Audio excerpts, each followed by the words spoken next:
कोल्हापूरमधील सीपीआर रुग्णालयातील अतिक्रमण काढण्यास आता सुरुवात झाली। वैद्यकीय शिक्षण मंत्री हसन मुश्रीफांच्या आदेशानंतर अतिक्रमण काढण्यास सुरुवात झाली।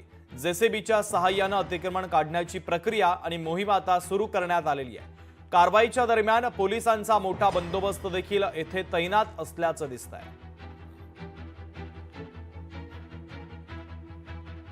2 वर्षापूर्वीच्या नोटीसचा आधार घेऊन जर आज यांचं अतिक्रमण जेसीबी लावून बळाचा वापर करून जर काढलं जात असेल तर याला चोख प्रत्युत्तर दिलं जाईल। सीपीआरच्या आवारातच या अतिक्रमण हटवण्याच्या कारस्थानाला चोख उत्तर दिलं जाईल।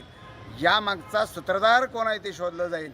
यापूर्वीच्या 5 ते 6 पालकमंत्र्यांनी या संदर्भात गांभीर्याने विचार करून लोकभावनेचा आदर करून या अतिक्रमणाच्या संदर्भात पुढील दिशा जिल्हाधिकाऱ्यांनी ठरवावी म्हणून प्रस्ताव असताना सुद्धा हे जे कारस्थान केलेलं आहे याला चोख आंदोलनानं उत्तर देऊ।